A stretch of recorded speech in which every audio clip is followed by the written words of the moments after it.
So paper 1 is over. Fundamentals of Sociology, 10 units, 250 marks worth. In the beginning of this first unit or the first paper, first unit, we have to study about how the subject is evolving. So anything, if you have to study, you have to start with the emergence of that thing. If you wanted to study Mahatma Gandhi, the first line is what? When Gandhi was born. So when sociology was born? When sociology was born? Somebody is asking you when sociology was born. So you have a date of birth, right? In the same way, every subject also will have origin which cannot be exactly specified like October 2nd, but tentatively you can say that this is the time period where there was some sort of significant development connected to the subject.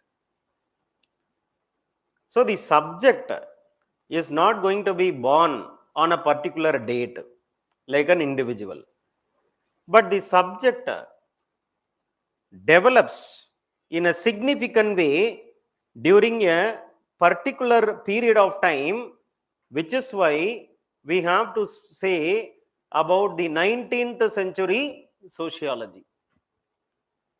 So 19th century was the period in which there was a significant development of a subject called as sociology. So which means sociology as a separate subject emerged in 19th century. Doesn't mean that study of society came only in 19th century. Because philosophers thousands of years back, like Socrates, they have also spoken about the society. So society study as a subject may be having a recent origin. Recent means 19th century. But study of society was there for a very long period of time. Arthashastra speaks about society. Kautilya has written Arthashastra. We have the understanding of society. So whether it is Socrates or it is Aristotle or it is Plato, all philosophers, they studied society. But study of society as a separate subject could be traced only to 19th century. So I repeat, sociology is a subject of recent origin, but it is having a very rich past. It has a very long history, but it is a new subject. Why it is a new subject? You compare that subject with some other subject, that some other subject is old relatively. When you see science, it started evolving since 14th century. So when you compare physics with sociology, sociology was relatively a new discipline because physics came before 400 years. So science came before 400, 500 years. And therefore, sociology is a new subject in comparison to science. Though it is a new subject, it is having a long history.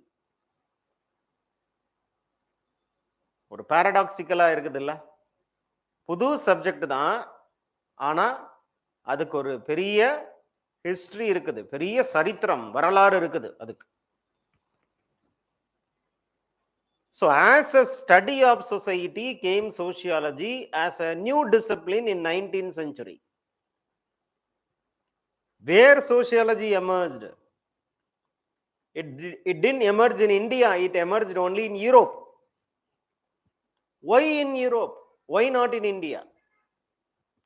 It emerged in Europe because Europe was the society which was experiencing a social condition. The social condition in Europe was ripe enough for emergence of sociology. The soil of Europe was fertile enough for the emergence of sociology. But when you come to India, in the same period, 19th century, sociology did not emerge in a big way. But still sociology was there, even in India that time, because when British were ruling India, they studied Indian society. அப்போ study of Indian society தான் சோசியாலஜினா, study of society happen in India also. But like in Europe, it didn't emerge as a distinct discipline. ஏன்னா படிச்சவங்க யாரு? இந்தியாவை, Indian சொசைட்டியை, British. இந்த பிரிட்டிஷ்லாம் யாரு? எல்லாம் பிரிட்டிஷ் அஃபீஷியல்ஸ். இவங்க யாரும் சோசியாலஜிஸ்ட் கிடையாது, பிரிட்டிஷ் அஃபீஷியல்ஸ். சென்சஸ் கமிஷனரா ஒருத்தர் இருந்தார், ரிஸ்லே அப்படின்னு, அவர் படிக்கிறாரு. So study of society has a very long tradition, has a long history, but as a subject, as an academic discipline which can be taught in universities,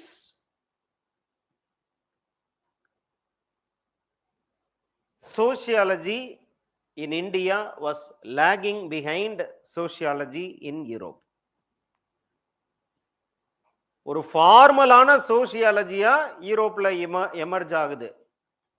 ஆனா ஒரு ஃபார்மலா academic டிசிப்ளினா இந்தியால அது emerge ஆகல.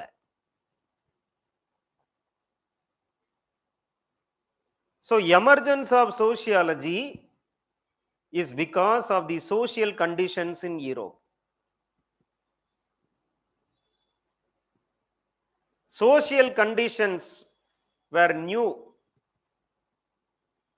because of new economy, new polity, new family, new education, new culture, new urban setup, new type of marriage, new art, new architecture, new food, new dress, new language, எல்லாமே new. அப்ப அந்த நியூக்கு பேர் தான் என்ன? what do you mean by new? Modern. So new means modern. We'll discuss later. New அப்படின்னா நல்லதா? Don't try to say new is good and old is bad. This is what was the mistake committed by the European sociologist. அவன் என்ன நினைச்சுக்கிறான்? நியூனா நீ old, நான் உன்னோட better. அப்ப new just because you are wearing a new dress, a new car you are buying, you are great. Are you great that you buy new things? But when we buy new things, we think, no, நீ old car, நான் new car. நீ old dress, நான் new dress. So new always, or by and large, is equated to good and better. That itself is a wrong assumption. So in Europe, they were praising new because that new was a solution for the old problems. New was a solution for the old problems. Another new was celebrated. Somebody should come and say, new அப்படிங்கிறது தப்பு. இவங்க யாரு? New is good. யாரு? Who? Which school of sociology? There were two schools of sociology I have discussed yesterday. Functionalism and conflict theory. So who says new is good? Functionalism. Who would say new is bad? Conflict theorist. So one who says new is good is functionalist. Emile Durkheim, Talcott Parsons. Who says new is bad? Karl Marx. To some extent, the problems of the new was also told by Max Weber. Always there are two sides of the same coin. Somebody will say good, and there will be a group of people who would say no, it's bad. So sociology therefore emerged because of this debate. What a debate? New is good, new is bad. Why new is good? Because new gave solution for the old problems. Why new is bad? Because old is gold. Most of your parents or at least your grandparents would say this. எங்க காலத்துலலாம் எப்படி இருந்துச்சு தெரியுமா? ஃப்ரெண்ட்ஸ்னா அப்படி இருப்பான் friends. இப்போ Facebook friends 5000 people are friends. ஒருத்த help பண்ணட்டுமே.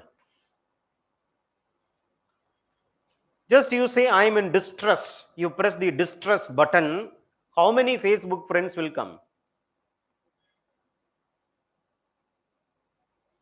How many will come to you, rescue you if there is a problem? But in the old society, when you just say that I am in problem, friends, relatives, well-wishers will throng your house. என்னாச்சுன்னு தெரியலையே, என்ன பிரச்சனை உனக்கு? இப்போ ஃபேஸ்புக்கில் I am so sorry அப்படின்னு கமெண்ட்டை போட்டு விட்டுட்டு போயிடுறான். ஐ எம் இன் டீப் டிஸ்ட்ரெஸ்ன்னு போடுங்களேன். Just you try social experiment. somebody help me, I am in deep distress. டேபர் உங்களை அன்ஃப்ரெண்ட் பண்ணி விட்டுருவான். So your grandfather or your father will tell this. See, old, you know, those days அப்படின்னு அப்படியே they used to press the rewind button. Those days we were very happy, but today we are having money but no happiness. Heard about this many times. Your parents would be saying, your grandfather will be saying, grandmother will be saying. So we don't even take 3 times food, we take only 2 times food, but still we were healthy. But now you see, people are very sick. 18-19-year-old boy is having cardiac arrest. Most of the people are having kidney related disease, stress. குழந்தைங்களுக்கு depression. இப்போ psychiatric treatment is needed for children. Corona time la children are becoming depressed because they cannot go to the school, they cannot meet the friends, they cannot go out and play. They were confined within the 4 walls of the house. Many children, they started behaving very differently. So there were child psychologists who keep on advising the parents, konjam you allow them to play. Corona varada kulandingalukku. What World Health Organization told in 2021, by 2021 World Health Organization told, no, corona vadu onnavadu anupupa school ku, because otherwise children will lose their future. Children for sure will not be affected by corona. Even if they are affected, nothing will happen to them. Mortality will not be there, fatality will not be there. Open the schools. January 2022, Tamil Nadu per day cases 35,000 official count. Official. 20 times, 50 times more will be the unofficial thing. 35,000, government says 35,000 during Pongal 2022. February 2022, they opened the schools. Corona was at the peak. When Corona was, per day Corona was 1,000, 2,000 in Tamil Nadu, they left holiday. They declared a holiday for school. 40,000 வரும்போது ஸ்கூலை திறந்து விட்டாங்க. And they were not compelled that you have to come to the school, you come. But without compulsion, many parents took their children and put the children into the school. Because without coming out of the school, without coming out of the house, children will become more depressed. But children are not playing on the ground. They are not playing on the ground. They are playing with the playstations. So your father or your grandfather will come. We used to, there is no ground. We used to run on the road in the village. We used to climb this tree, that tree. We used to fall from there. Nothing will happen. Ana ipo appadi illa. Old is gold. அது தப்பு அப்படின்னு சொல்ல முடியாது. அது கரெக்ட்னு சொல்ல முடியாது. That is the problem. You can't say that it is right. You can't say that it is wrong also. So always some element of truth will be there in any perspective. Any perspective, there will be some sort of truth. So fight happens. Good, bad, good, bad. So what they are discussing about? They are discussing about the new society. And that discussion about new society became a subject called sociology. That's subject. That is what is the subject. Emergence of sociology. Sociology, when emerged, it has to be compared with other subjects also. However, it is related to this subject, that subject. How far sociology is connected to common sense. That is the first unit, emergence of sociology. The second unit, are you a science? Who are you? I am science. I am not science. Ingi rendu peru vandu fight. The one who says sociology is a science, positivism. The other who says sociology is not a science, non-positivism. So the scientific status of the subject is what is the question. When you are collecting data, how do you collect the data from the people? You wanted to study people means you have to collect data from the people. How do you collect that? What methods and all you are using? You use scientific methods, quantitative methods, you use non-scientific method, qualitative method, and that was the question asked in 2021 paper. Fourth unit. Everything of sociology. All remaining units of sociology is having its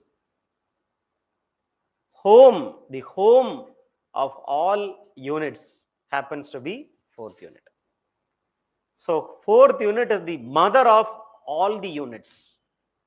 And all the units are the children, grandchildren of this fourth unit. That is why this fourth unit is the heart and soul of sociology. We'll spend so much of time on this fourth unit because that is what is sociology. When it comes to fifth unit, a society is hierarchically arranging people. Equality is not there in any society. Equality is the dream. It is the cherished goal. When you go to the Western societies, they have racial inequality. When you come to India, caste inequality, gender inequality is there in both East and West. So various dimensions of inequality, how society is arranging people one above the other. I am superior, you are inferior. So that inferiority, superiority, arranging people in a ladder. Society is like a ladder, that in the ladder there are steps present or not. One step is above the other step, that step is below another step. So like ladders are there in the, like steps are there in the ladder, society should be treated like a ladder, and groups of people will be arranged in a hierarchy, in a rank order, vertically. So can you change this order? Can you move from this place to that place? If you can't move, it is a closed society. If you can move, it is an open society. And how society is creating inequality, that is what is studied by sociological theorists like Marxian theory of social stratification, Weberian theory of social stratification, Parsonian theory of social stratification. So many such theories of social stratification would be studied. Sixth unit is nothing but an extension of Marxism. Only one new topic you have to read called as informalization of work. And seventh unit is about the political system. How and all sociologists have spoken about power, Marxian view of power, Parsonian view of power, Weberian view of power. So sociological theories, again, you are guided to the fourth unit, you have to go to the fourth unit. Now there are some political concepts like democracy, citizenship, political party, pressure group, civil society, nation, state, collective mobilization of people, social movement, protest, revolution. Eighth unit, religion. Again, sociological theories of religion, what Marx says, what Durkheim says, what Weber says, what Parson says, religion. And the role of religion in the modern society. A modern society is celebrating science, that science will ensure that religion will be killed, but science is not killing religion, science is only making religion stronger, not weaker. Science makes religion stronger, not weaker. So that will have to be studied. Modern society is a secular society. Secular society means religion should be a private affair. Religion should not influence public policies. Religion should be a private affair. That is secularism. But secularism is not happening because we have communalism, fundamentalism, religious revivalism.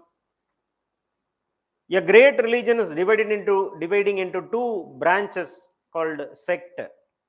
Individuals themselves will start their own religion, cult. Ninth unit is family, sociological theories of family. Again, Parsonian theory, Marxian theory. Now, family in contemporary times. How and all family changes. Earlier it was joint family, today it is nuclear family, tomorrow it will be subnuclear family. Subnuclear family means what? There will be one parent and children. Either father will be there or mother will be there. So single parent house will be there. So yesterday it was a joint family, today it is a nuclear family, tomorrow it will be a subnuclear family, day after tomorrow there will be no family at all. That is how logically it should happen or not. லாஜிக்கலாக அப்படி தானே இப்போ நடக்கணும். முன்னால் பெரிய ஃபேமிலியாக இருந்தோம், அப்புறம் சின்ன ஃபேமிலி ஆனோம், அப்புறம் அதுலேயும் சின்னதாச்சு, இப்போ ஃபேமிலியே இருக்குமா இருக்காதா? What is the future of the family? Future of the family, future of the family means கன்வென்ஷனலாக இப்போ இருக்கிற ஃபேமிலி மாதிரி will there be any future for the family? Conventional family. Because new type of family has come. New arrangements have come. Live-in relation. Yesterday only we said, Supreme Court says the children born to the partners who are in live-in relationship, they are legal children, not illegal children. Because in the society, if a child is born outside the institution called marriage, that children will be called as illegitimate child. But today, there is no need for marriage to get children. Without marriage, there can be children. Without the presence of a partner of the opposite sex, children can be produced, babies can be produced. How? Stem cell research is giving you this opportunity. We can take the unspecialized cell from the body of an individual. We can take the unspecialized cell of the body of an individual, that is called a stem cell, and through stem cell they can make a copy of us. So we can go for Xerox copies. Possible. There is a concept called as designer babies. Heard about that? Designer baby. You can go and give an order.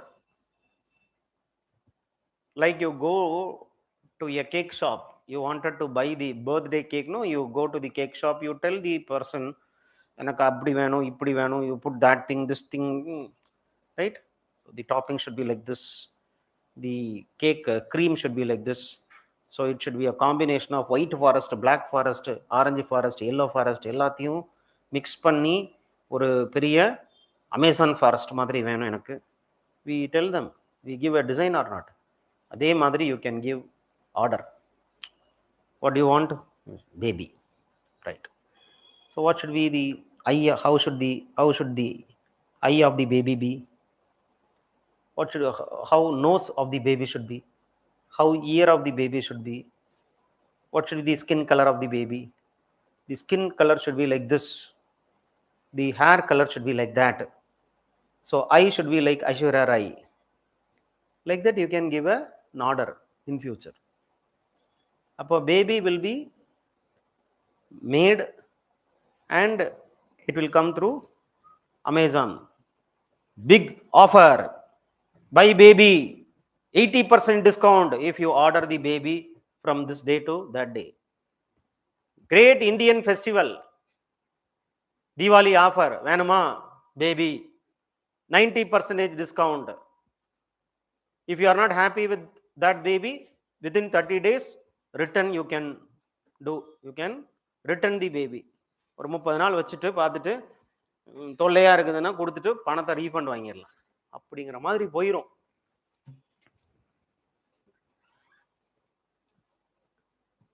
Human Genome Project, 2000. The entire world was so interested to clone the human beings. Many countries were very much participating in this great grand project. All countries will participate. The idea is that we can clone the human being. But there were stiff resistances coming from many. Dr. Abdul Kalam himself was telling, this is wrong. You cannot interfere with the work of God. God is the creator. You can't create. Cloningலாம் வந்துருச்சுன்னு வைங்களேன், ஒரு 10 காப்பியை எடுத்து வச்சுக்கிட்டு ஒன்றை prelims எழுத அனுப்பிச்சி விட்டுறலாம், ஒன்றை மெயின்ஸ் எழுத அனுப்பிச்சி விட்டுறலாம். அதுலேயும் மெயின்ஸு பேப்பர் 1 ஒரு ஆள் போய் எழுதுவார், பேப்பர் 2 ஒரு ஆள் போய் எழுதுவார், பேப்பர் 3 ஒருத்தர், பேப்பர் 4 ஒருத்தர். ஒரு 9 clone we wanted. ஏன்னா 9 papers are there in UPSC main examination. ஈஸியாக இருக்கும், பாஸ் பண்ணிடலாம் எக்ஸாம். ஆனால் என்ன பிரச்சனைனா, இந்த 9ல் யார் ஐஏஎஸ்க்கு போகிறது? ஒரு நாளும் ஒருத்தர் போய்க்கோங்க. மண்டே ஒரு ஆள், டியூஸ்டே ஒரு ஆள், வெனஸ்டே ஒரு ஆள் போய்க்கலாம். Possible. அப்போ what will happen? What will happen to the life which we are living? The beauty of life is unpredictability. Unpredictability. The beauty of competitive examination, you should enjoy. It should not be stressful thing. Competitive examination is so beautiful because of unpredictability. Who will clear this examination? Who will not clear this examination is unpredictable, and that makes this examination interesting. So something which is unpredictable makes things interesting. So the life will be lost. Living is a process. If you can so easily predict what is going to happen tomorrow, I am telling you, the spirit of life is gone. So when everything can be predicted, life will lose its essence. Since something cannot be predicted many times, it gives a sense. But if everything is predicted, our sense will become very inactive. Boredom will be there. It will be boring. When our students are telling that they are moving from one assignment to another assignment.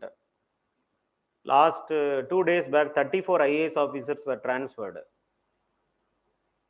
5 of my friends also were transferred.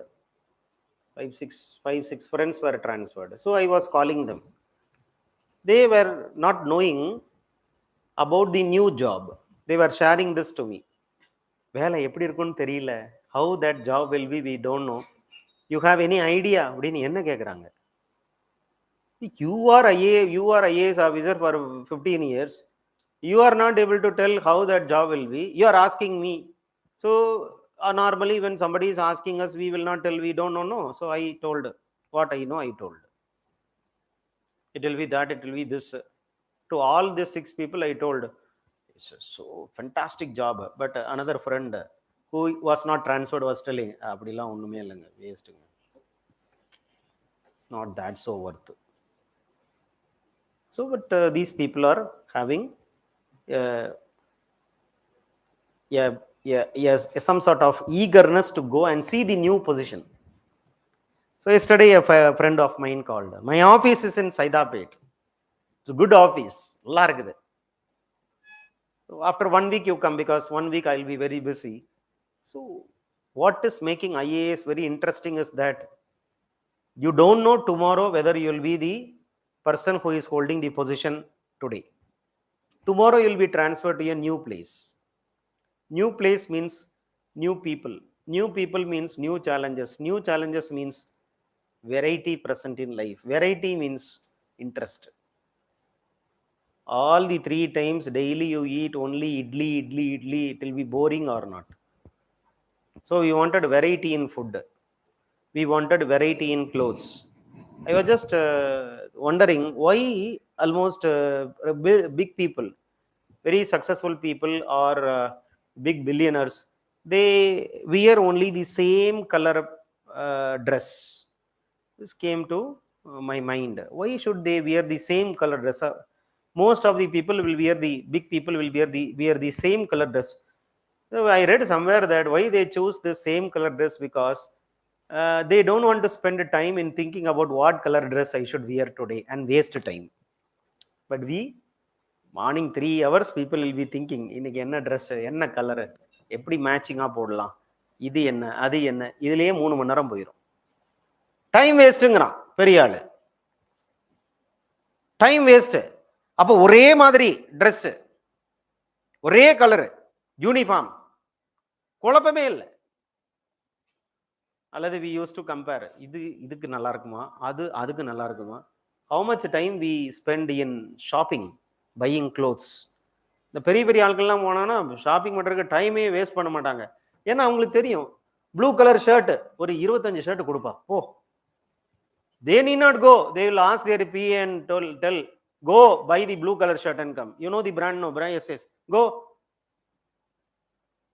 நம்ம வருஷ கணக்கா அதை வச்சுக்கிட்டு பார்த்துட்டு இருப்போம். இதே colour என்கிட்ட இருக்குது. we keep the shirt under the light, daylight. இப்படி பார்க்கறது, இப்படி பார்க்கறது, time waste. After having gone through all these processes, you buy a cloth, you buy a shirt, you go to the house, exactly the clothing is there in the wardrobe. And this is my experience. என்னோட experience. அப்பதான் யோசிச்சு பார்த்தேன், இது time waste ஆச்சே, this is wasting time, but this is what we want.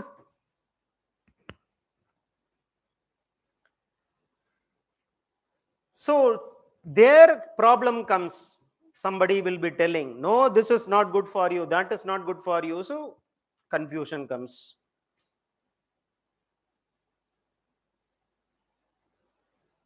And sometimes it goes to the level of divorce. Domestic Violence Act nala divorce nadandirukku. So new family is something which is a challenge to the old family, but new family,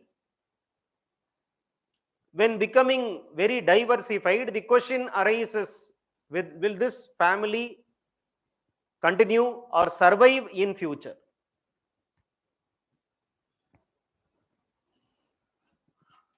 So contemporary trends, patriarchy and sexual division of labor, how male domination is influencing the division of work, male work, female work. Societal creation it is. Social change, 10th unit, how and all society changes, how rich countries are exploiting the poor countries. Using education we can change the society, using science and technology we can change the society, using ideology we can change the society. So these are the questions which they have asked in the past as well. Science and technology and social change was asked last year. So 10 units over paper 1. Now paper 2,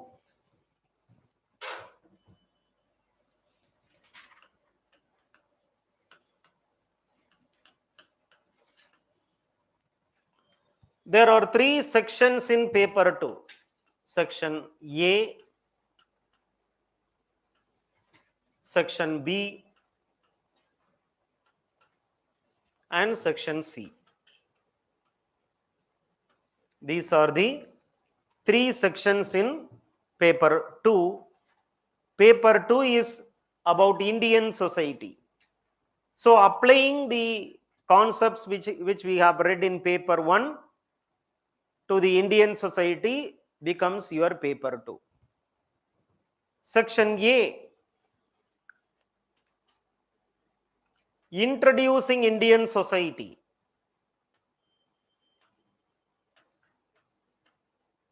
You are introducing Indian society through perspectives.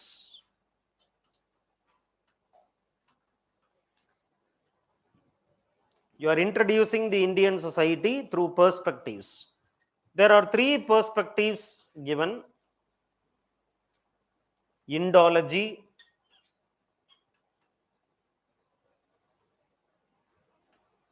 structure functionalism,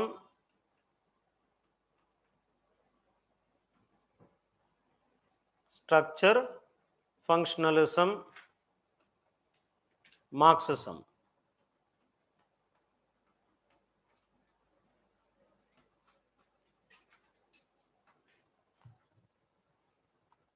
Perspective means what? Assumption. So there are 3 sociological traditions or theories helping us to understand Indian society. One is Indology. There are many Indologists, but syllabus says you read only G.S. Gure. You read only G.S. Gure. Structure functionalism. There are many structure functionalists, but read only M.N. Srinivas. Which concept he has given? Sanskritization. Good. Marxian perspective, A.R. Desai.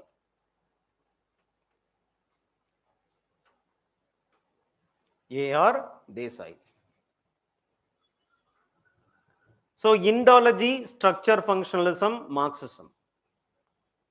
Indology means studying the text, like studying Vedas, Upanishads.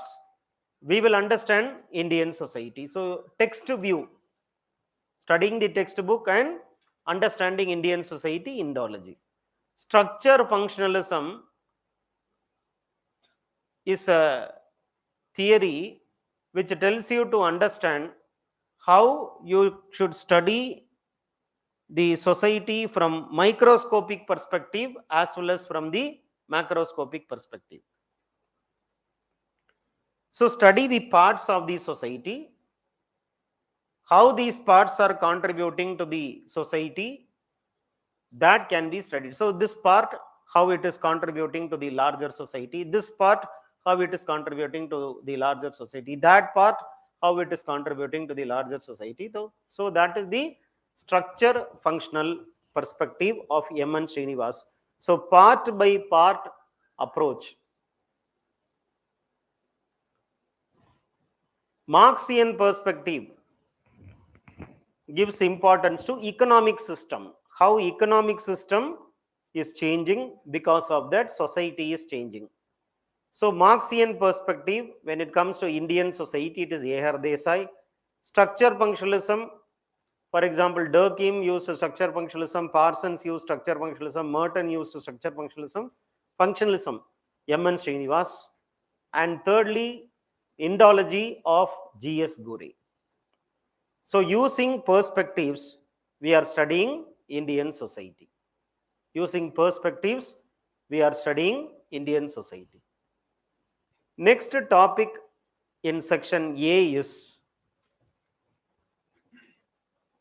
impact of West.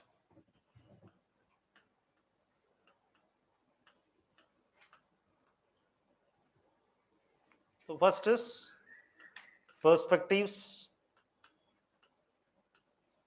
Second is impact of West. West means British. There we have to study social background of Indian nationalism,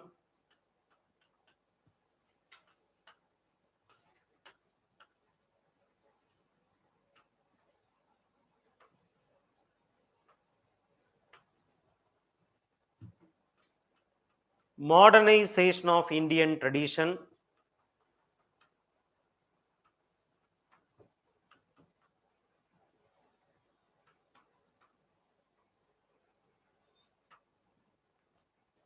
protests and movement,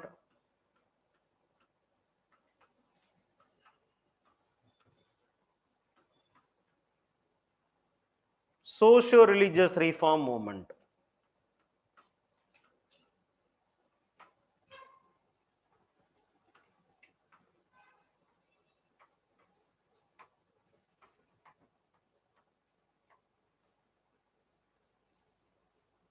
During the British period, West means British.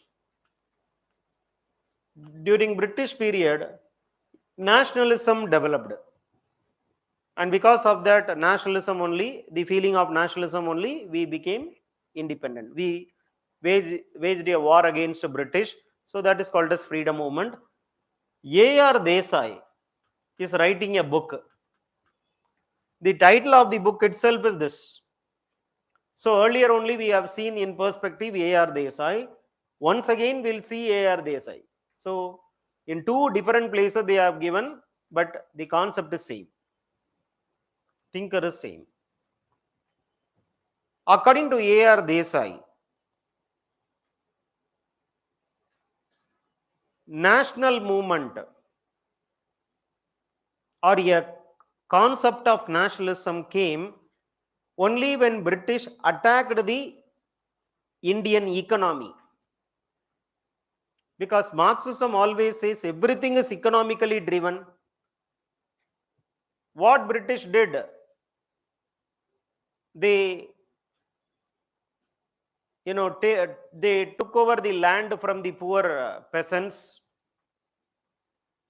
They were only supporting the rich landlords. The agricultural workers were not having any security, job security. So agriculture was destroyed by the British. Agriculture, being the mainstay of Indian economy, was destroyed by the British. Village economy was destroyed by the British.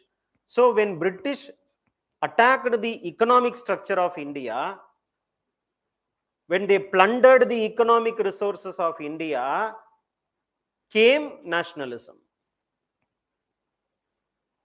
So national movement is political. But that political national movement is getting a fuel from where? It is getting fuel from where? It is fired by where? By what? Economic system. Modernization of Indian tradition. This is a book written by Yogendra Singh. This book is written by Yogendra Singh. Yogendra Singh has written this book, Modernization of Indian Tradition. So in that book, he writes how during the British period, India started becoming modern. During British period, India started becoming modern. Because it is British who introduced scientific education. British laid the roads, rails, postal department, administrative setup. They wrote law. Based on law only they ruled India. That law will be made by British Parliament, and it is a government which is driven by law. So modernization took place during the British times. Of course, this was criticized by many that modernization was not created only by British. Even before British came, we are modern only. And in fact, the concept of modern itself is value loaded. It is a British concept or it is a Western concept. We don't go by the word modern. That is how the concept will or the topic will go. Protest and movement during the British period. Farmers protested. Tribals protested during the British. And socio-religious reform movements took place or not? Raja Ram Mohan Roy, Theosophical Society, Ishwar Chandra Vidyasagar, women empowerment, women education, widow remarriage, abolition of sati, abolition of female infanticide. So many reforms took place. So that changed Indian society. So during the British period, some changes took place, religious reform took place, protest and movement took place, modernization took place, nationalism also came. This is about section A. Now come to section B.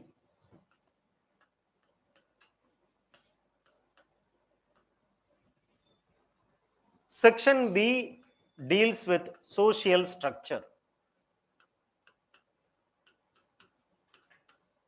Section B deals with social structure. So social structure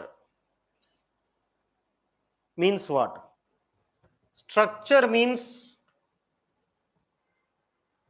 in biology, the first lesson will be what? In botany or zoology, the first lesson will be what? Cell structure. So in the cell structure lesson, what they will tell you? They will tell you that when you open the cell, these are the things present inside the cell. So one cell will be taken, they will do the study of that cell. The same thing will be there in all the cells. So there is a nucleus in the cell, Golgi bodies will be there in the cell. Every cell is having a cell wall.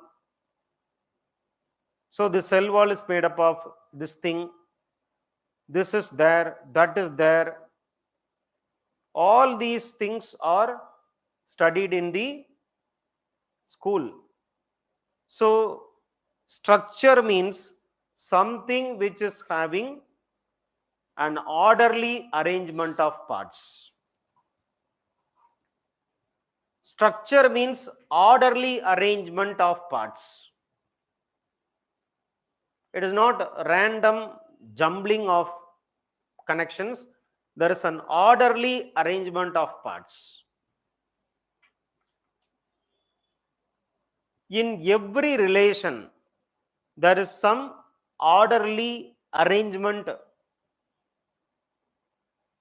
How you should talk to your parents.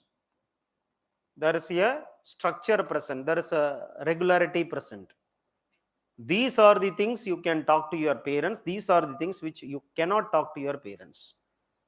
So when it comes to friendship, when it comes to the spousal relation, when it comes to parental relation, when it comes to sibling relation, every relation is having a structure, a pattern, a regularity. If you change the pattern, if you break the pattern, confusion will come. But there are certain things which you have to talk to them. There are certain things which you should not talk to them. The main problem why, or the main reason why relation gets spoiled is because sometimes we break that pattern. For example, you keep on joking, you keep on cracking joke at your friend, and you don't know that one day you exceeded that. You have little bit added extra dose to that joke, and he feels offended. Next day he will stop talking to you. You don't know எந்த டைம்ல அவன் serious ஆவான்னு தெரியாது. நீங்க பாடல you keep on cracking joke, you make fun, but sometime what happens, little bit extra you do, little bit overdo.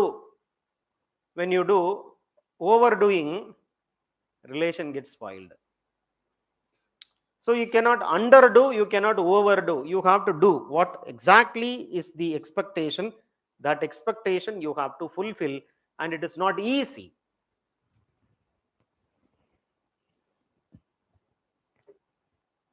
It's not easy. It is like walking on a tight rope. A rope is tied, and you have to make a tight walk roping, or you have to make a walking on that tight rope. ஒரு கயிறு மேல நடக்கிற மாதிரி தான் எல்லா ரிலேஷனும். Balance போயிருச்சு, அவ்வளவுதான். So very carefully you have to handle people. Yes, and a word which you uttered extra causes disturbance. So structure is there in the relation between people. What husband should expect from wife, what wife should expect from husband, what is the role which father should have, mother should have, children should have, siblings should have. Everything is defined in the society. So you have to act according to that role, structure.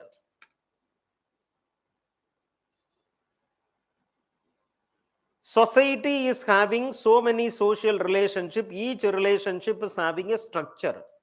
You have to follow that structure. So society is having a structure, and that structure can be seen in caste system, class system. Agriculture is having a structure, tribe, family. They are all social structures. Village,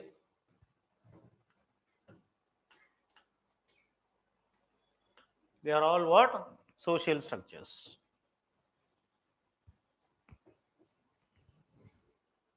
So if you go to caste system, there they have spoken about some thinkers like M.N. Srinivas on caste, Andre Bete, refer the syllabus, Andre Bete on caste, G.S. Gore on caste, Louis Dumond on caste.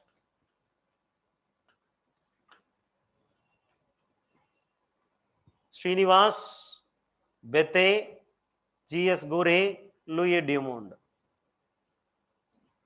Already we have studied this thinker In social and in structure functionalism, we have studied G.S. Gore in Indology. So we have to study only these two thinkers newly. So in paper 2, there are many repetitions. How A.R. Desai we will read in the first part, we will read in the second part of the section A, same as we read M.N. Srinivas in the first part, we read M.N. Srinivas in social structure of caste system. Class.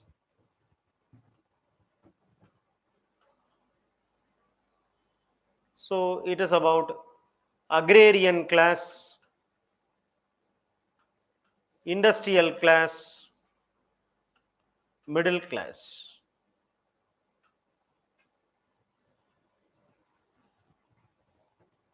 Again, agriculture we will study.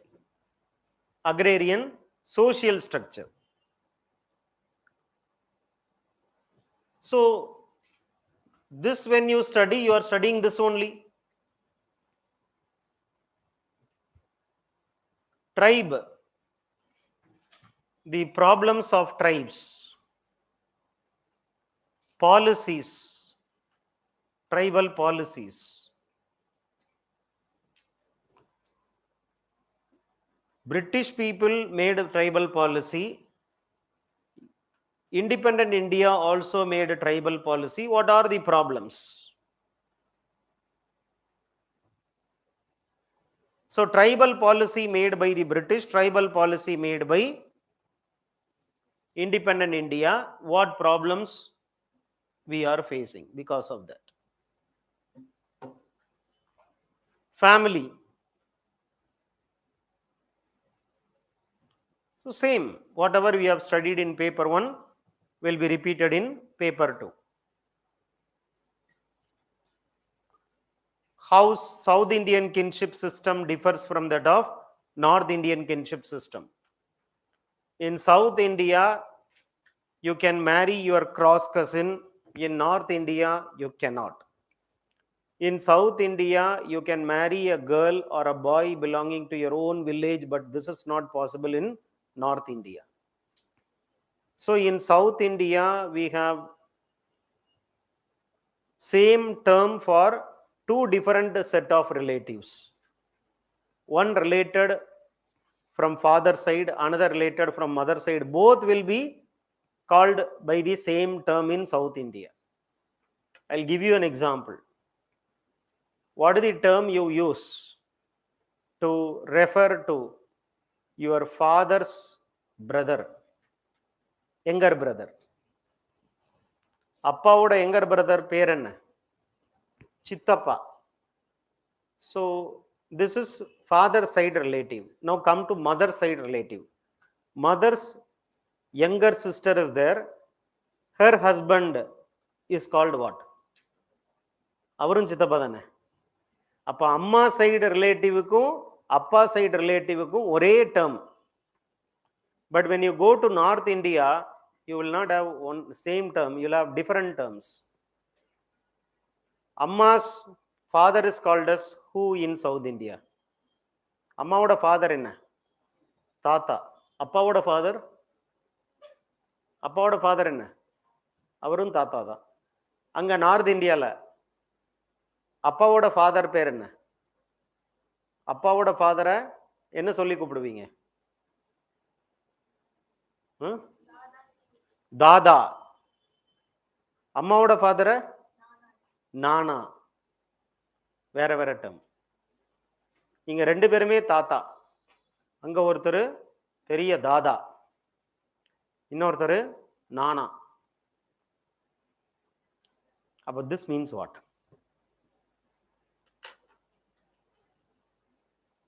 Because just when you use same term, it means what?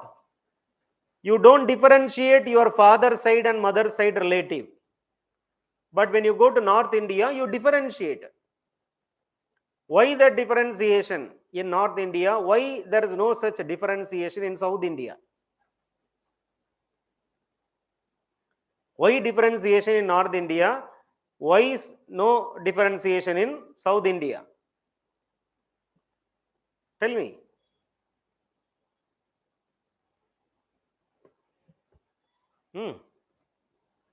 Why differentiation? Differentiation in North India is because father side is seen as superiors and mother side is seen as inferior. Always in North India, wife taker is superior, wife giver is inferior.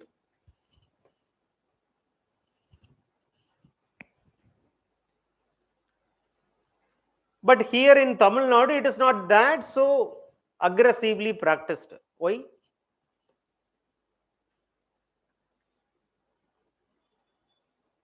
There, wife giver cannot be a wife taker cannot be a wife giver. North India. In North, wife giver or wife taker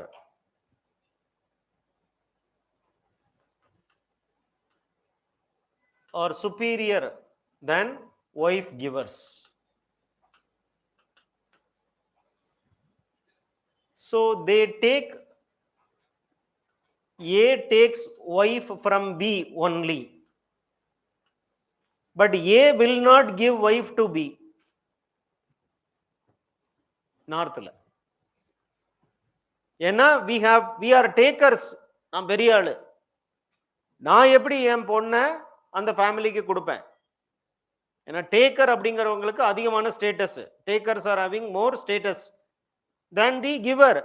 அப்ப giver is seen as inferior, taker is superior. So taker will not try to become inferior by giving girl to the that family. So girl will come only from this family. Girl will not go from this family to that family. But in South India, giver can be a taker. The girl will come from A family to B family, and after some time, the girl will go from B family to A family.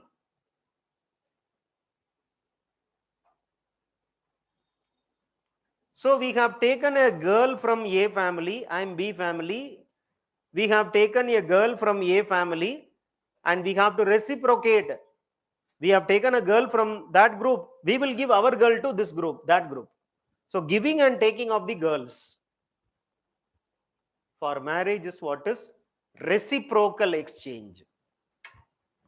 Giving and taking of girls for marriage is called as reciprocal exchange. Reciprocal exchange.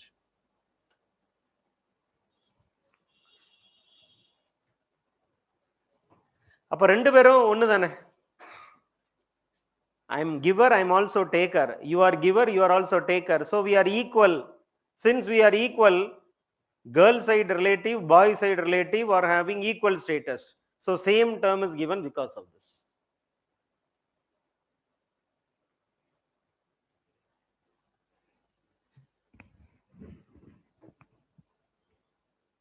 ஆனா north இந்தியால அப்படி இல்லை, one sided relation. So North Indian, South Indian kinship system, that is regional variation in kinship system, is given in the syllabus of Sociology paper 2.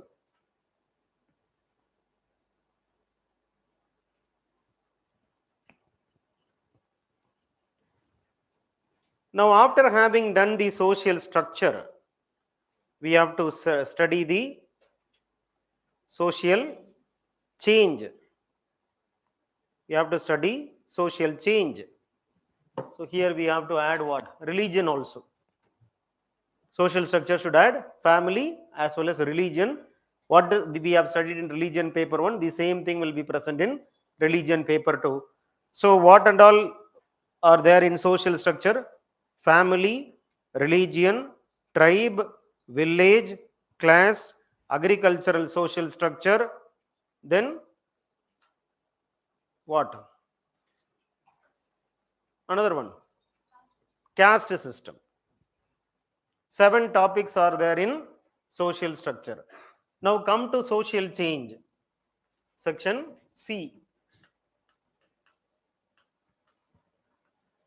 deals with social change.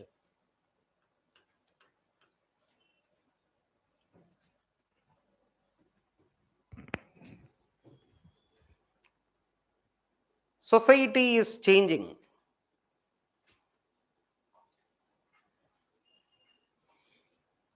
Why society changes?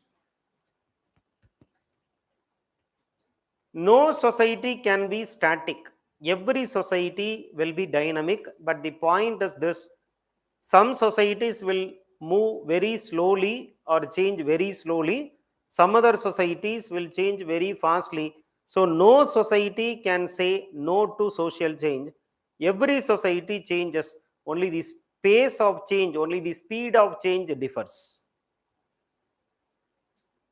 So, in social change, the first topic is visions of social change.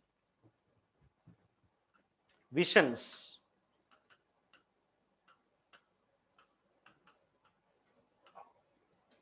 So we have a vision to change the society. Visions of social change. We had developmental planning and mixed economy to change the society.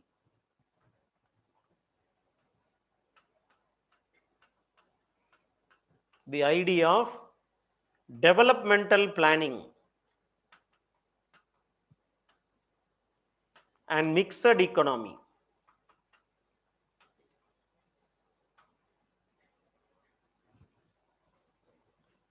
Developmental planning, we wanted to develop, we had plan 5-year plans and all, we had to develop Indian society. Mixed economy, agriculture will be there, industry also will be there, public sector will be there, private sector also will be there. So through this planning, 5-year plans, by having this blend of private ownership and public ownership, that is capitalism and socialism, we wanted to change Indian society. By giving importance to both agriculture and industry, we wanted to change the society. We also wanted the social change through constitution, law, constitution, law and social change. Dr. Ambedkar wrote constitution to create a caste-free India.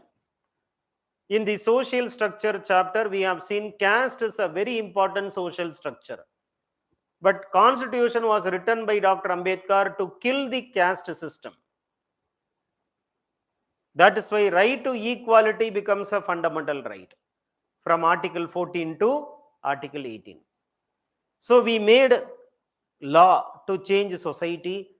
We wrote constitution to change the society. And we also wanted education to change the society. Education and social change. Education and social change.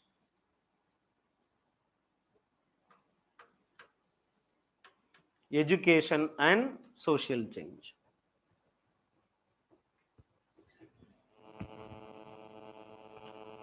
So these are the visions of social change.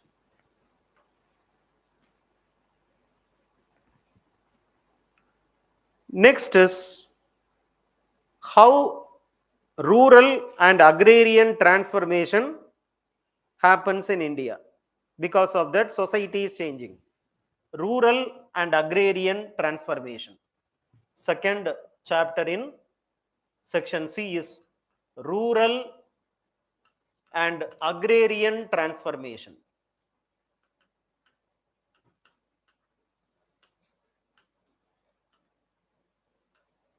Rural and agrarian transformation.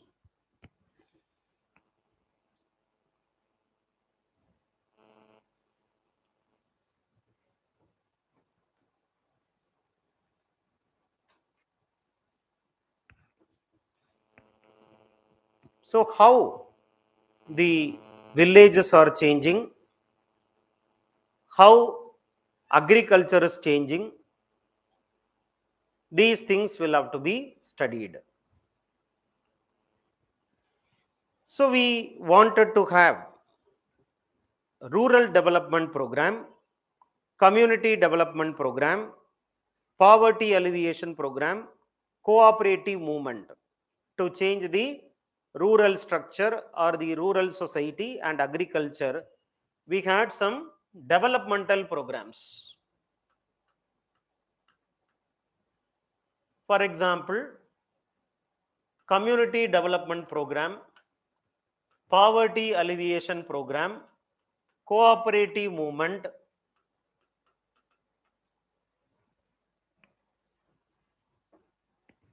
We wanted to change the social structure in the rural areas, rural development programs.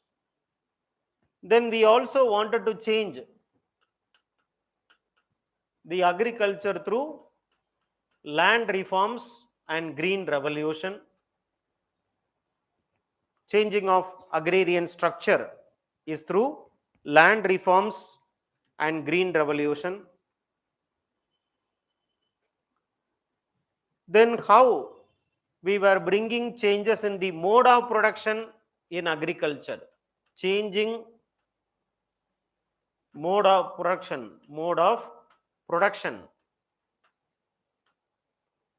of agriculture.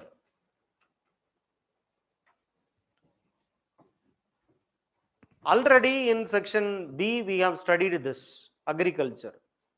So whatever I am saying now, we will deal in the B part itself, because same topic, without studying land reform, green revolution, how will you study the agricultural structure as we have seen in section B? Many parts or many topics which we have or we will do in section B again is covered in section C, which is why the syllabus is repeated many times.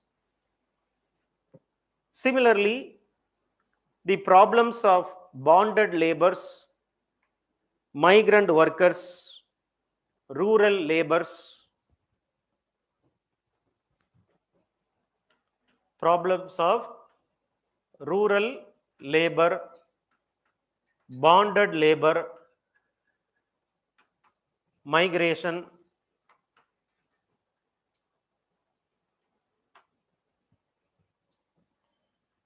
these have to be studied in order to understand how the rural and the agricultural transformation takes place in Indian society.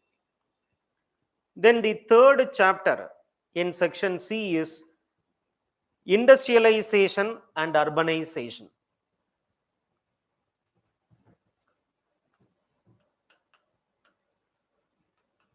Industrialization and urbanization.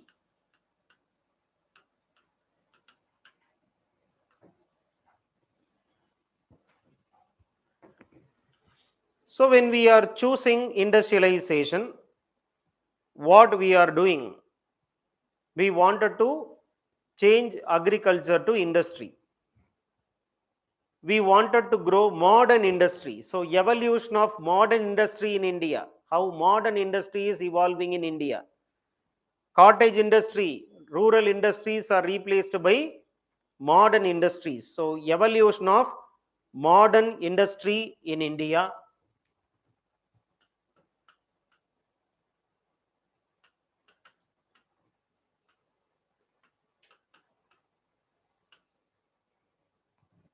Growth of urban settlements,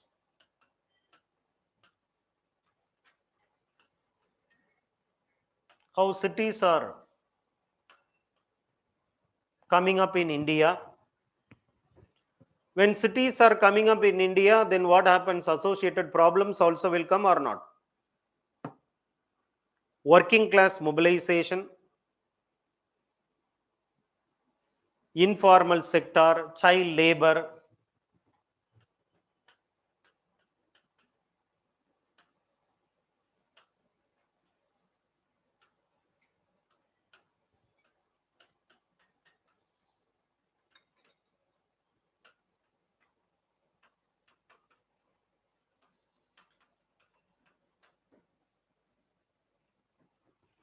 working class mobilization, informal sector.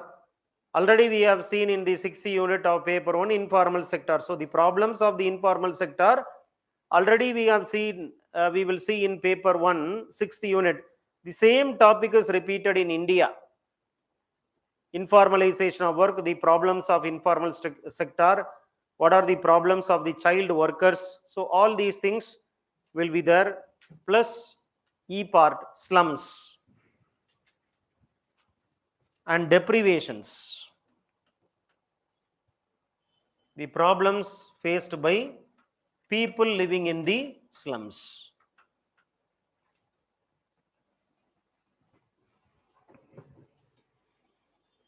So industrial development takes place, urbanization comes into India. What are the associated problems? When industries are coming, working class is coming, working class is mobilizing. When urbanization is coming, slums are developing, and what are the problems faced by the people in the slums? All these things we have to see in the 3rd chapter of section C. Now 4th chapter is religion and society.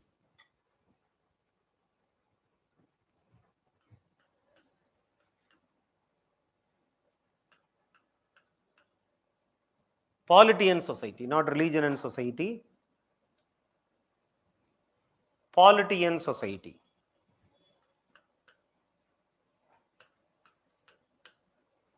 Same like unit 7 of paper 1.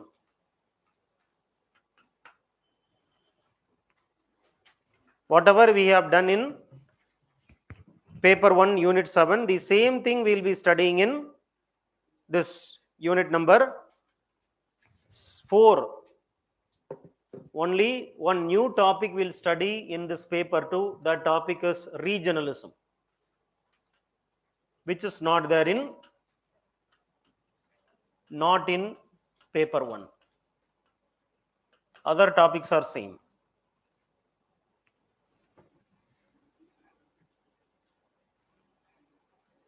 Polity and society.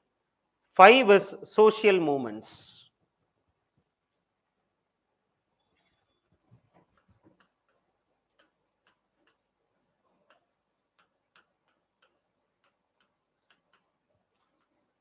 So in social movements, we have some 5 movements. Farmers movements,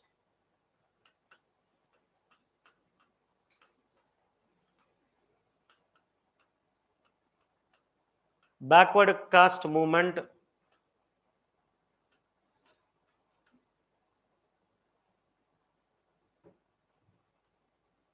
environmental movement, feminist movement or women's movement,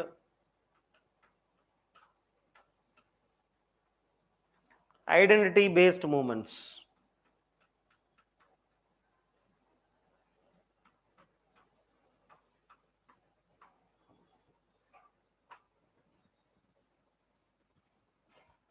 So through these movements, how Indian society experienced change: farmers movement, backward caste movement, environmental movement, feminist movement, and identity based movements.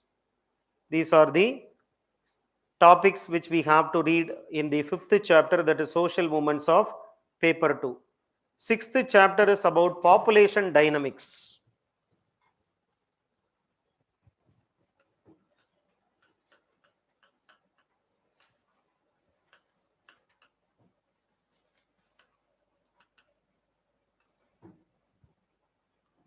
So in 2021, they have asked about national population policy.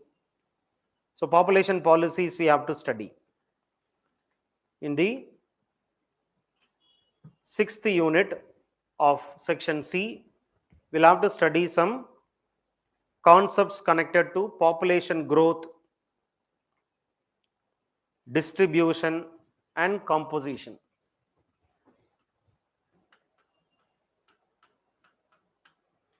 So population study, population growth, composition, and distribution.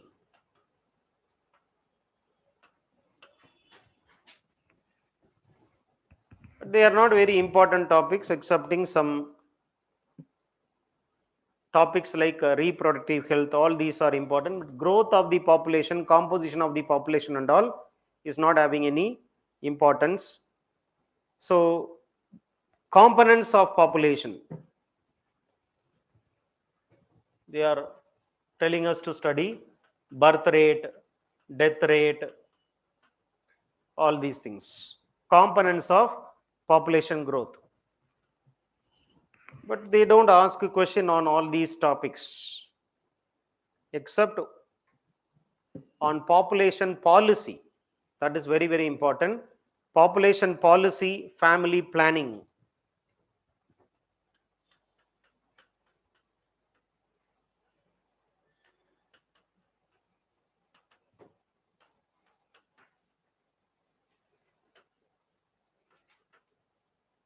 So this is very important. This was asked in 2020, I think. 20 or 21 means.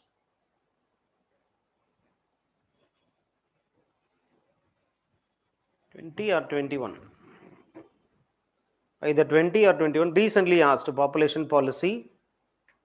And the last topic, D part of population demography or population study is emerging issues. What are the emerging issues? Reproductive health, aging, infant mortality,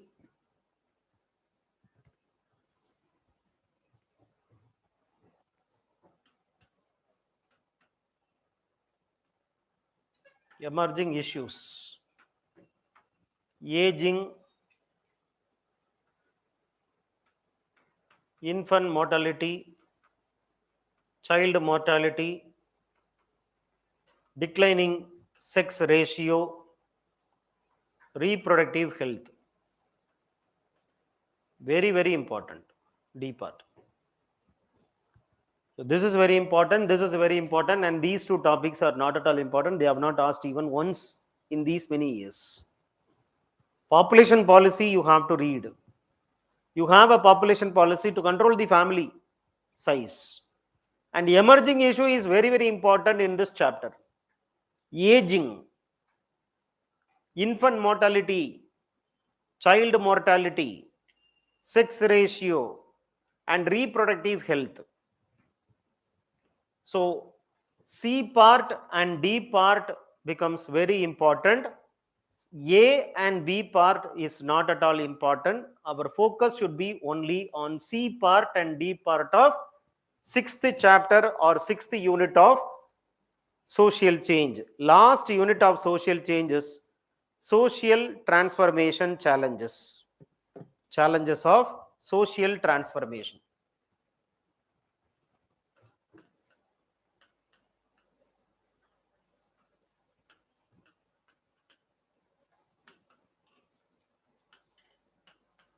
Challenges of social transformation.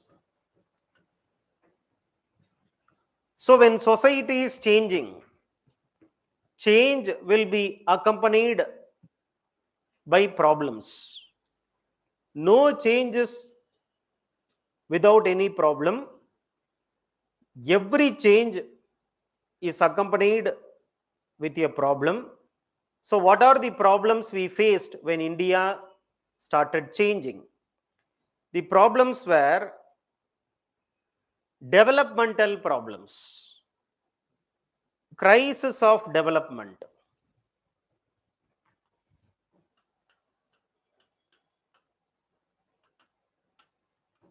So we have some crisis like displacement, sustainability. These are some of the crisis of development. When we developed, there is a large scale displacement faced by the tribal people. So much of environmental damage is caused because of development. Dams are constructed, 40% of the displacement caused in the name of development was because of dam construction. And dams are constructed means what? The natural ecology is destroyed by you. When you construct the dam, it is an artificial construction you are making, and that definitely affects the natural ecology. It creates problems like environmental sustainability. Many tribal people who are living in these areas will be dislocated without adequate compensation. Displacement without rehabilitation. So tribes are becoming homeless. Development for you, displacement for them. So this is a big problem. This is a challenge which you have to face when there is a development. B is about poverty, deprivation, and inequality.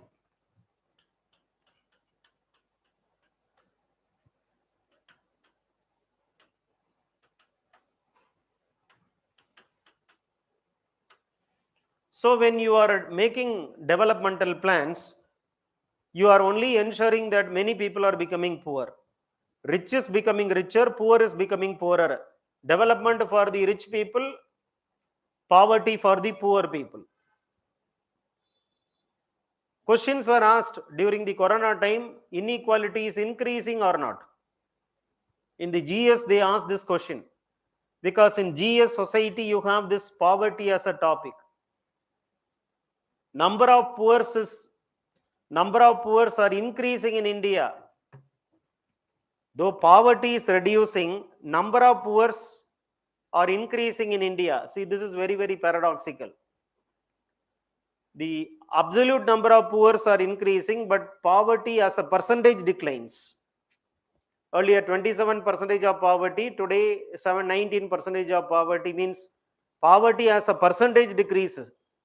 But since population is increasing, more number of poor are today, more number of people are poor today than before 5 years. Inequality is increasing, deprivation is increasing, poverty is increasing because of development. And definitely the crisis which we are facing is violence against women.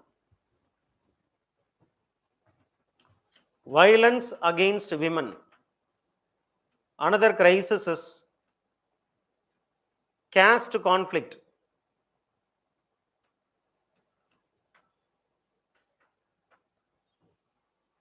Ethnic conflicts.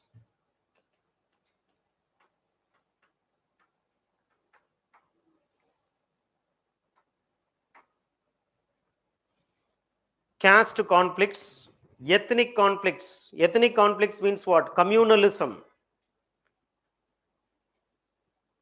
Muslims versus Hindus, religious revivalism. And lastly, illiteracy and disparity in education.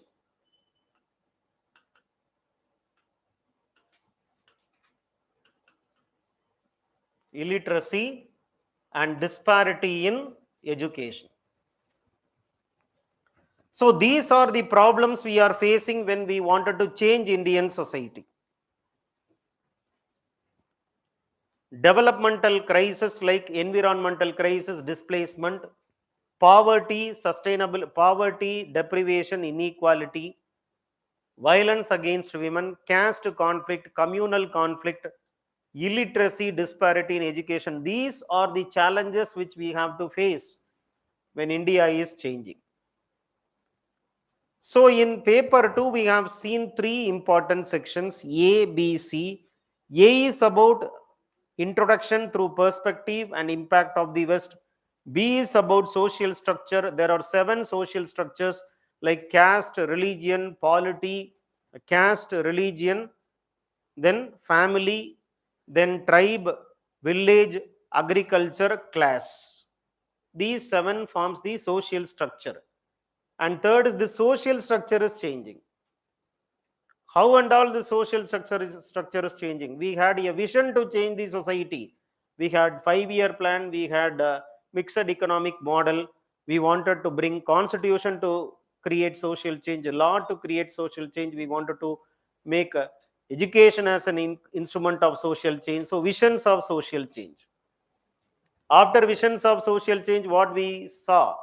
Rural and agrarian transformation. So through rural development programs, through community development program, through cooperatives, through poverty alleviation programs, we wanted to change the rural system, right?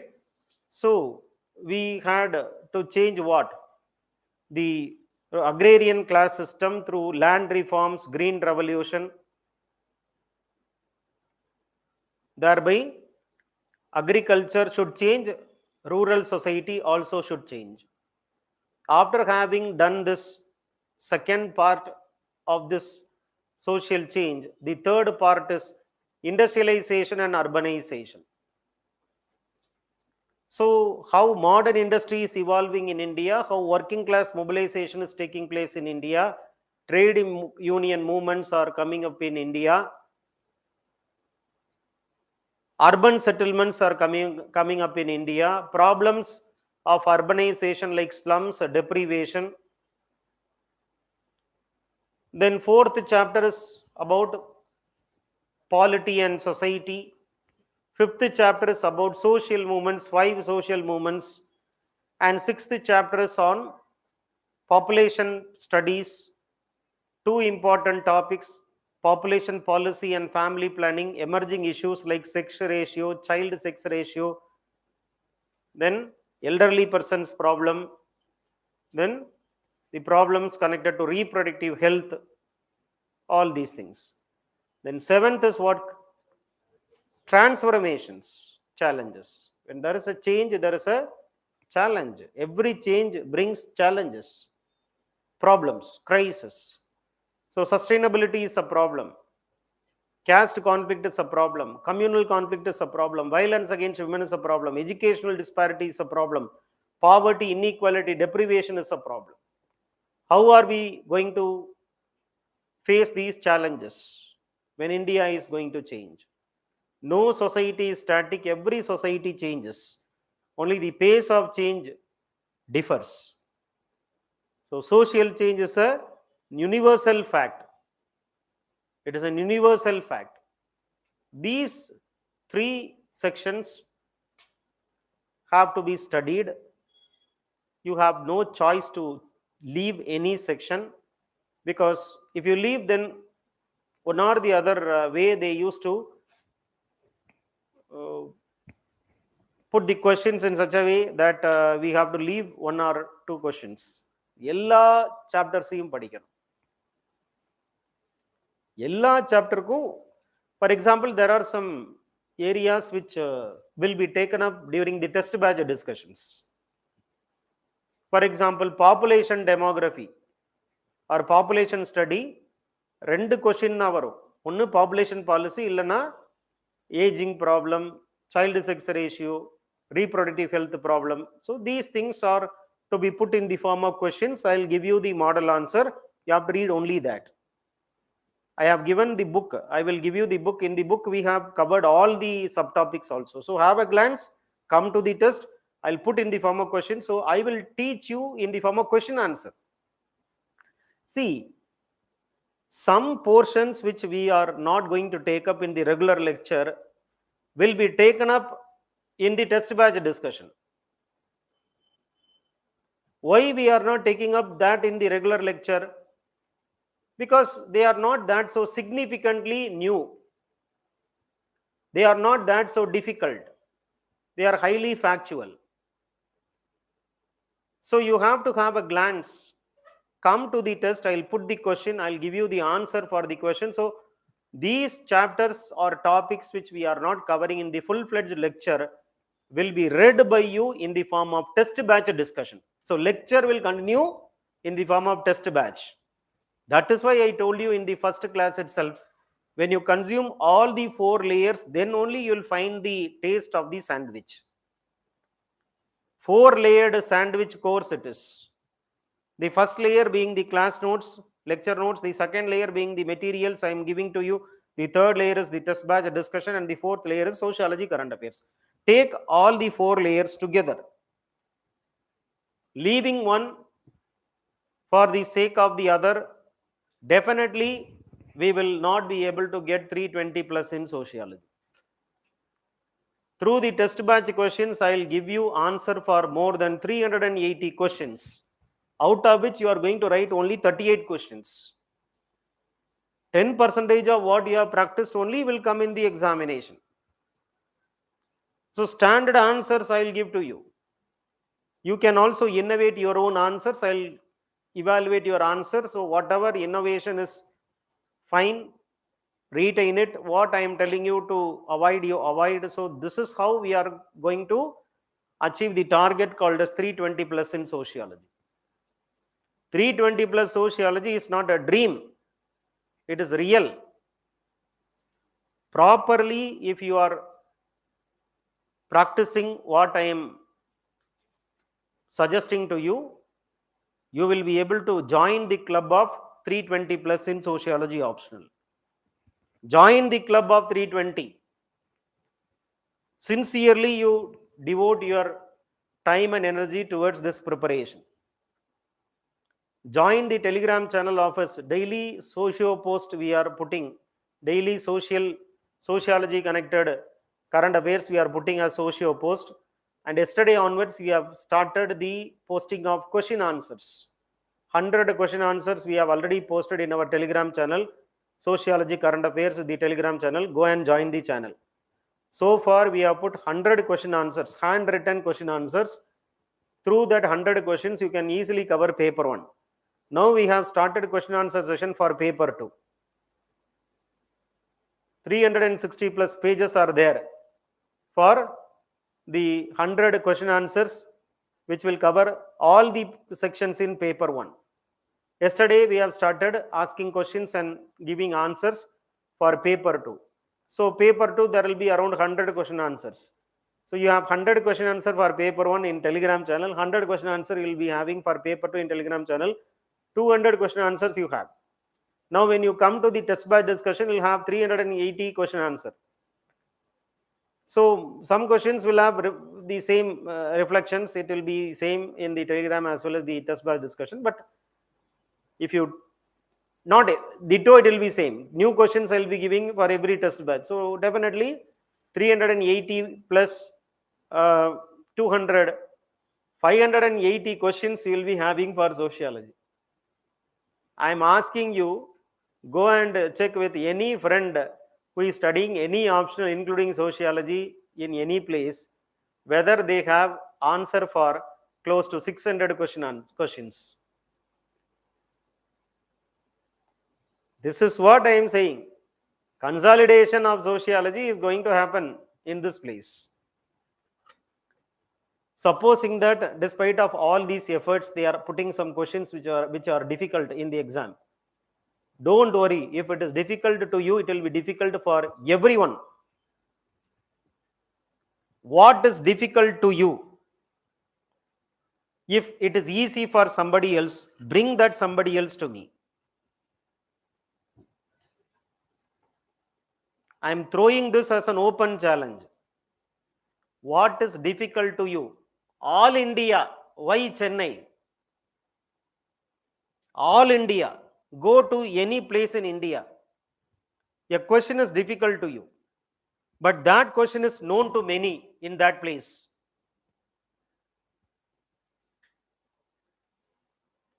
Bring one person from that place. Because I know that the training which we are giving to you in this place will fetch you 320 plus. Because despite of putting these many efforts, every year one student will come, sir, out of 38, 2 questions came which you didn't take only.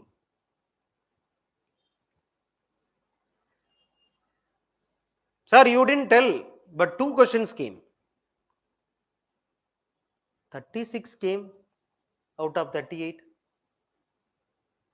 I used to tell, 36 வந்திருக்குதுப்பா 38க்கு அந்த ரெண்டு வரலையே. அதான் sir கேட்குறேன், அந்த ரெண்டு ஏன் வரல? Next time வந்துரும்பா, போங்கப்பா. UPSC is not giving me opportunity to set the questions. What I can do? UPSC என்ன கொஸ்டின் செட் பண்ணாங்கன்னா 38 கொஸ்டினையும் உங்களுக்கு கொடுத்துட்டாதான். அதை நான் வச்சுட்டு என்ன பண்ண போறேன்? பட் கொடுக்க மாட்டேங்கிறாங்களே. 2 கொஸ்டின் பவுன்சரை போடுறாங்க, என்ன பண்றது? But 38 questions out of 38 questions, if you properly do 30 questions and manage the 8 questions, you'll get 320. 38 கொஸ்டினையும் செமையா எழுதுறவங்க மட்டும்தான் 320 வாங்குறாங்கிறது கிடையாது. 30 கொஸ்டினை உருப்படியா எழுதி 8 கொஸ்டினை சுமாரா எழுதினாலே 320 வந்துடும்.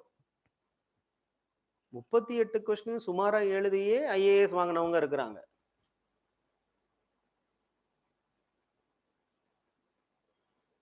"38 questions. Tamim Ansariya, today additional collector in Rayalaseema region, was telling after she wrote the examination, she called me and told, sir, they gave the question paper late. Instead of giving the question paper by 2 o'clock, Chennai Central. Instead of giving the question paper by 2 o'clock, they gave the question paper by 2:20. But they promised that they'll give extra 20 minutes. They'll allow us to write the exam till 5:20. But suddenly what happened, by 5 o'clock itself, they started snatching the paper from us, telling that we can't give you extra time because UPSC squad has come."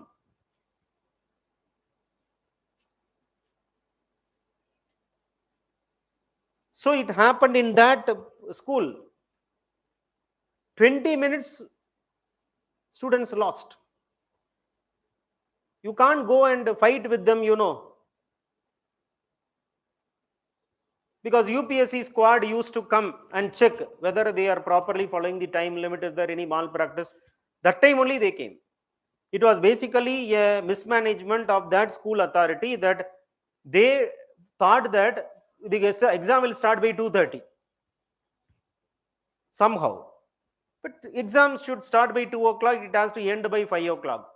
And 2:15 only somebody told, sir, exam should start by 2 o'clock, and they were hurrying, running here and there. When the question paper came to the exam center or the exam classroom, it was 2:20 when she received the question paper. She told, sir, I left 60 marks. 60 marks I left. Instead of writing for 250, I wrote only for 190. 50-60 marks she was telling. Sir, now what to do? Because last minute only people used to write fastly.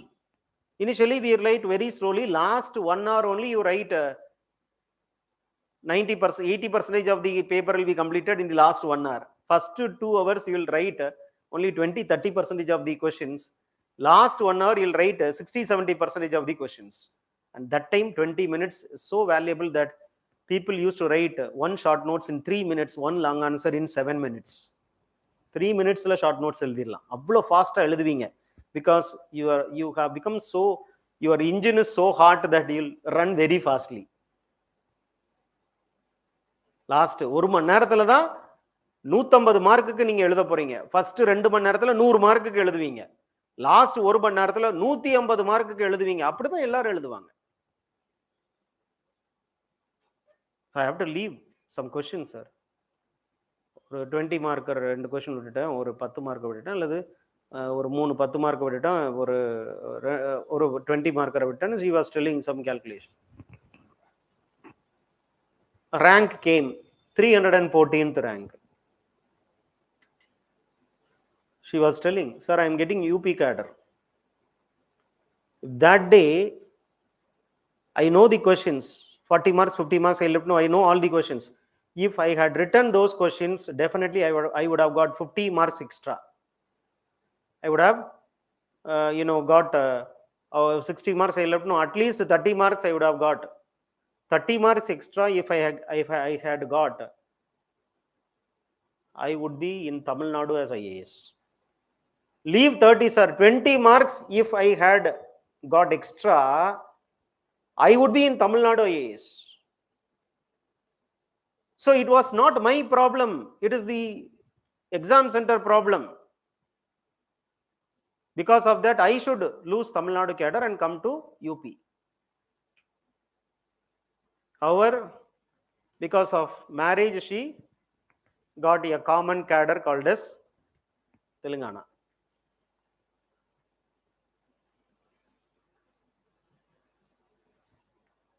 Question paper completion is a mandatory thing. 4 points you write.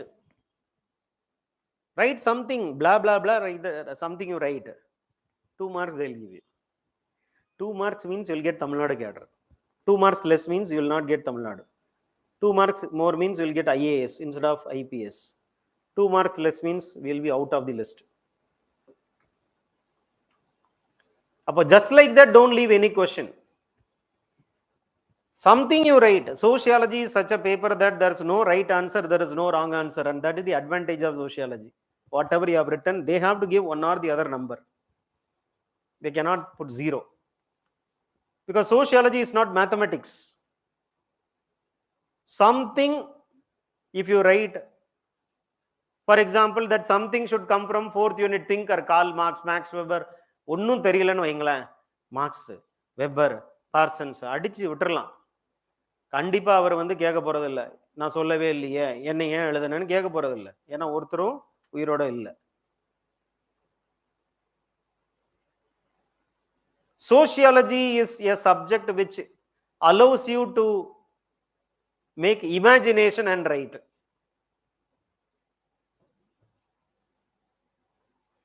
So there is no answer which is called as wrong answer, and that is the advantage of taking the sociology. Use the advantage, don't leave any question. The first question I asked to a student who comes from the exam center is, have you completed your paper? If they say yes, minimum guarantee will be there, prepare for interview.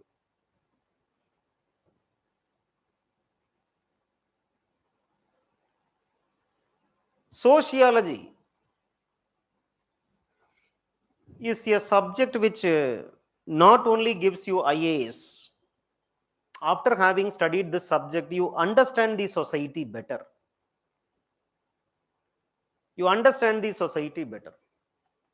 So because of that social understanding or social intelligence, we can handle the people effectively.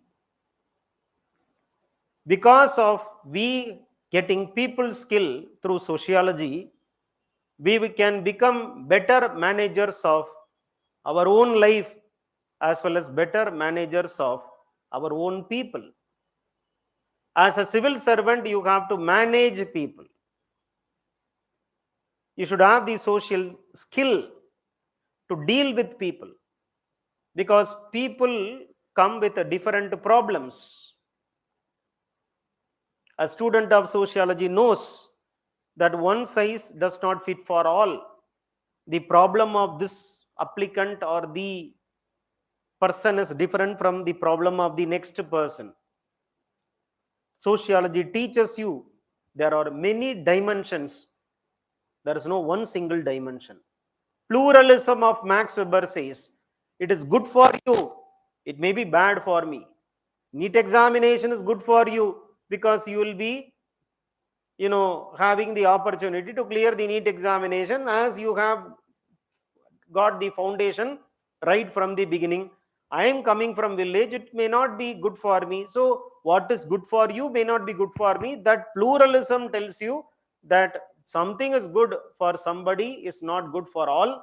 Something is bad for somebody is not bad for all. So you try to know, you come to know that there is so much of diversity in the problems faced by the people. It is said that intelligence quotient will help you to get an appointment order. Social quotient will help you to get promotion order. You can get appointment order because of your IQ, but you can get promotion only through EQ, emotional quotient or social quotient. And that social quotient is given by the sociology. Many of our students have told this in the first class also. They tell the importance about this subject after they join the service more than before.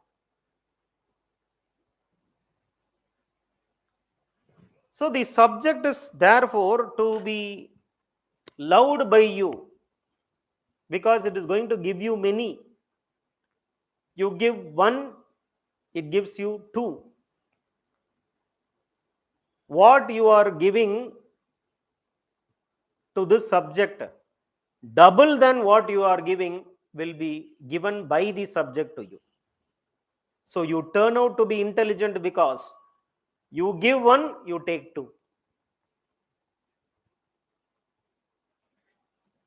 There is a question which most of the students will ask before selecting this optional. Sir, whether this optional will be scoring optional or not. No optional is scoring of its own. The optional is not scoring. You are scoring. If it is a scoring optional, A, B, C, D, everyone selecting that optional will have to score high. So the point is how you are using the knowledge to score more in the optional. Default that optional will not give you IAS. Proper, appropriate, intelligent, smart use of the knowledge you gained through optional class will help you IAS. A friend of mine, sir, he wrote sociology, but he is not able to cross 220 in the last 3 years. So which means sociology is not scoring. It is not scoring to your friend because your friend has not used the techniques which we have told. Why blame the subject when problem is with the student? If you say 220, I will say my student has got 320.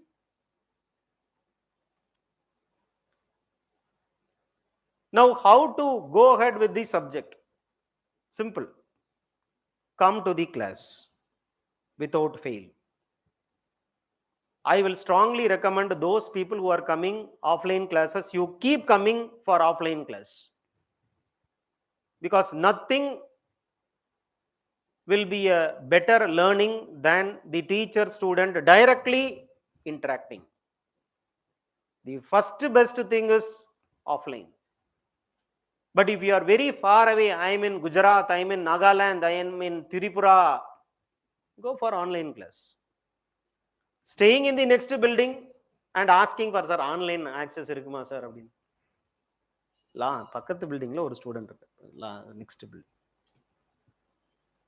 Sir link வேணும் sir ஏன்பா link your father came was putting this son in this building because he don't want the son to waste time in moving coming and going but இங்க பக்கத்துல உட்கார்ந்துக்கிட்டே பக்கத்து பில்டிங்ல உட்கார்ந்துக்கிட்டே sir online ஏன்பா கிளம்பி 10 மணிக்கு என்னால் வர முடியல சார் 10 மணிக்கு வர முடியலன்னா 6 மணிக்கு மார்னிங் 6 o'clock 5 o'clock இல்லை review meeting after you become collector ஆன்லைனில் ரிவ்யூ பண்ணிடலான்னா ஆன்லைன்லேயே வேலை பாருன்னு வீட்டுக்கு அனுப்பிச்சி வச்சிருவோம் கரெக்டா அப்போ you have to come offline next whenever I am saying something try to note down. The writing practice develops right in the class lecture hall. Fast writing. So whenever I am saying something, you keep writing. Of course, you can't write whatever I am saying. But to some extent, at least some core points, whichever I am saying, you can write or not. Some important points I am stressing more than once. Anything which I am telling more than once is important. Second time I am saying that is meaning important. So write, because running notes will give you the writing practice, and no source is equivalent or better than your own handwritten running notes, because it will not disappear from your memory forever. Lifelong it will be there in your memory. Your own handwriting, which you are very familiar. Putting the pen on the paper, writing, surest way of reading is writing only. After having written the running notes, go to your house, read the running notes carefully. Carefully have a reading. Of course, try to memorize some important expressions and terms which I am saying to the students in the class. Because memorization will have to be done to some extent. நீங்களா ஓனா எழுத முடியுமா? Dialectics அப்படிங்கறத ஓனா எழுத முடியுமா? Of course, the sentence construction can be made by you, but the raw material for making the sentence in the form of technical terms will be given by me only. So running notes, after having gone through the running notes carefully, when you go through the running notes carefully, you have a doubt. Make a separate note called doubt note. Notepad you keep as a doubt note. Write the doubt. Then read the book which I am giving to you. Same topic. If there is any value addition that can be done, do that value addition there in the class note itself. Next day you are coming to the class with the doubt note. Ask me the doubts. Sir, this is what the doubt I have. I'll clear your doubts. So learning happens incrementally. It will not happen exponentially. Learning takes place incrementally, small steps. Baby steps you are supposed to make initially. You are a newborn child. As far as sociology is concerned, you are a newborn child, infant. So you will first do what? Crawling. Then only you have to stand. Then you will try to walk. Thereafter you will try to run. So this transformation happens when, in the course of time, in 4 months to 4.5 months, this transformation takes place. You have to have patience. After the end of some topics, I'll give you the question. You have to write the answer for the questions. You have to submit the answer sheet. I'll evaluate, give the feedback. So topic will be over, test will be kept, topic will be over, class test will be kept. And this will be going on till October. Some 4 months, 5 months it will go on. After that, or simultaneously, by October 2nd week, we'll start the 1-year test batch. First phase will have small tests worth 130 marks, 1.5 hours test. Write the test, there will be a discussion. After the discussion, you get the model answer, repeat the model answer, rewrite the model answer. So keep a separate note for writing only the model answers. This will go on till Feb last. March, April, May, fully you study for your prelims. May 28, 2023, you write your prelims. Take 1 week break. June, first week or second week, we'll have phase 2 test batch. And that phase 2 test batch of the last year is going to commence tomorrow. Same thing will happen for you in 2023. What is happening for 2021 batch now is going to happen for you in the same time next year. So next phase 2, 12 tests will be there, and the 12 tests will be combination of paper 1, paper 2. For example, Karl Marx of paper 1 will be clubbed with A.R. Desai of paper 2. Clubbing of the papers. Polity and society paper 1 will be clubbed with polity society paper 2. Family paper 1 clubbed with family paper 2. So this will give you an interconnection amongst the topics given in the syllabus. Integration of knowledge. And this will happen. Alongside, you are supposed to take the GS mains tests also next year. Now, I'll strongly recommend you to go for even prelims test batch in the month of July. We are coming out with a prelims test batch. So, try to do prelims study. Small portions will give, because prelims should not be avoided totally. Much mains, lesser prelims. After February, full prelims with no mains. So strategy is much more important. What has to be studied now, what should be studied later, you should have a detailed plan of action. Many people fail in the examination because they are not able to handle the time, manage the time. They mess up all the things. What they should do now, they are not doing. What they should not do later, they are doing that thing that time. So that is the main problem why people are not clearing the examination in one shot. But with proper strategy, you will be able to clear this examination, make what you dream come true. Sociology is not the only interest for me. I am more interested in your general studies and essay also. Because sociology will not be a problem. GS will be a problem for you if it is uncared. So my personal interest and the institutional interest lies in helping you both for GS and sociology. We have a big team for GS. Use their expertise. Come to us, talk to us. Make a plan of action for even GS. Roll out the plan of action.